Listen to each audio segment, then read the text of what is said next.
without any criticism, without any allowance for, are there any other views out there that might explain this? They're not allowed. The law of biogenesis has been reluctantly accepted by virtually all evolutionists. Life comes only from life. Life cannot emerge from something dead, inanimate. Life comes from life. But there are other thoughts out there. A new theory is growing in popularity among scientists. Panspermia. That's a picture of Francis Crick, one of the scientists that discovered the double helix structure of DNA. He realizes the impossibility of life arising from non-living matter. So he has come up with a new theory, panspermia. In 1981, Dr. Crick published his version of the origin of life, which proposed that it began with microorganisms from another planet that were dropped here by a spaceship sent to Earth from a higher civilization. Man, it would make a great Hollywood movie, wouldn't it? That'll be a great Hollywood movie. You just see the ship landing now as it's coming down to Earth with these microorganisms and crashing onto the Earth, and these microorganisms somehow escaping from the spaceship and leading to all forms of life that we see today.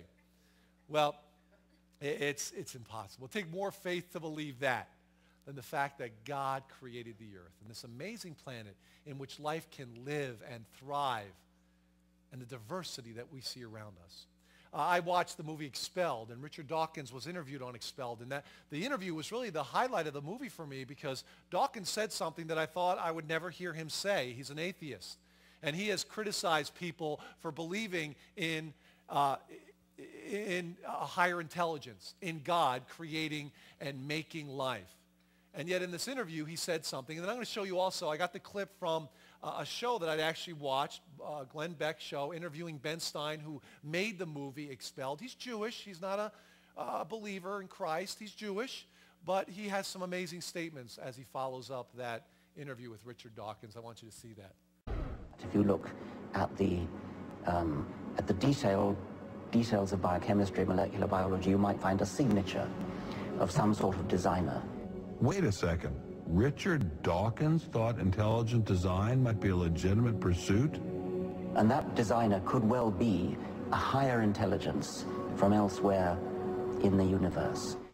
But you're crazy to say it's God. Heavy, heavy, heavy. Yeah. Yes, you can say it's anything you want, men from outer space, Martians, anything you want, but not God. It cannot be God. Right. It's not allowed to be God. Right. I got the feeling from the movie that it's really not about science. No, it's about them. It's anti-God. They cannot allow God to be a part of anything. Right, because if there's a God, then they might be judged. If there's a God who holds you accountable for your actions, you're in a lot of trouble. Now, I'm going to be the first to agree. I'm in a lot of trouble too, but there's a lot. But they cannot admit that there's a possibility of sin or a possibility of morality, and they can't agree on this basic thing. If man is just a speck of dust struck by lightning and then turned into a human being, then he has no moral responsibility. So right there, you hear Richard Dawkins saying that it's feasible that there was some higher intelligence from somewhere else in the universe that planted life here. Well, we know that it's God. God is the one that did that. And he's seeing intelligence in creation. I like what Ben Stein says. I do believe there are scientists who, from a naturalistic perspective, refuse to allow God, who they perceive to be supernatural, and they've made this arbitrary rule that God cannot enter into the discussion or be included in any answer of any scientific problem. But I like what Ben Stein says. If there is a God, then we are responsible to him because he created us and made us. Well, here's the next thing you need to understand as you get into discussions with people. There are no human missing links. When I was early on in the study of creation versus evolution, I thought, boy, there must be one or two that are really confirmed missing links between man and apes or man and chimpanzees. You need to know there are none. When I was a high school student, it was pretty much presented to me that they have found missing links between men and chimps or apes. There's something in the middle, half human, half ape. Well, there are none. You need to know that. There are no human missing links. There are some evolutionary drawings, though, that make sense. Here's one of them. It went a little too fast for me. There it is. There, that one seemed to make a little bit of sense for me. I've seen a few of them. But there are no missing links. You know, those intermediate forms between chimpanzee and humans, they're just not there, even though science will tell you that they are. It's promoted on our magazine covers that we have evolved, and it's assumed that it's true, and there's a great propaganda campaign out there to make sure you understand that we evolved from apes. Well, where's the evidence? Is there evidence that shows that? let's give you an overview of the missing links that have been proposed over the years to the world as the intermediate between chimps and humans. Here's the first one. Nebraska man. Nebraska man was found in the state of Nebraska. Exactly. That's why that man is called Nebraska man. And you can see, when you look at that picture, and this picture was publicized in all the scientific journals, you would think, wow, they must have found this guy encased in ice. I mean, they've got the hair on the body. He looks like ape-like, but he's carrying a club, so he must have some human characteristics. He looks like he's in the middle between the two.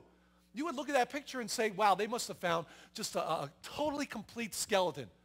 And even more than that, to draw that kind of exact drawing of what that Nebraska man looked like. Well, let's look at the facts. Nebraska man was found in 1922 in Nebraska by Harold Cook. What did he find? A tooth. That's all he found was a tooth. From this tooth, and evolutionists are so hungry to find this missing link that just from one tooth, they built that picture of this half man, half ape. And scientists claim that this was the missing link. Christians were ridiculed for their stand against such evidence. Many well-known paleontologists and scientists around the world jumped on this exceptional find, saying, this is the missing link. Well, Christians were ridiculed. How can you not believe this? This is proof. All it was a tooth. And when they looked at the tooth more closely, they found out it wasn't even human. The finding was this. 5 years later, the tooth was discovered to be that of an extinct pig. That's all it was, an extinct pig. Not a man at all. So that, of course, did away with the Nebraska man. Neanderthal man. Sometimes they're referred to as cavemen. Neanderthal man. Now, they are kind of in the middle, and I hear this a lot as I get into discussions with people about evolution. What about the Neanderthal man? Clearly in the middle. No, he's not. He was found, there were remains found in Neander, Germany.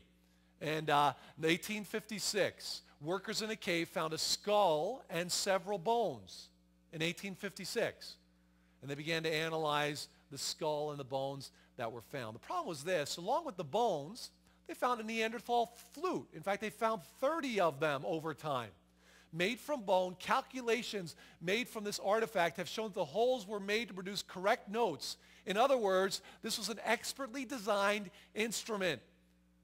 They were playing the flute. That's a problem for half man, half ape. They also had an interesting find. They found a needle, a Neanderthal needle, that shows that they had the knowledge of making clothing, these Neanderthals, which sounds pretty human to me.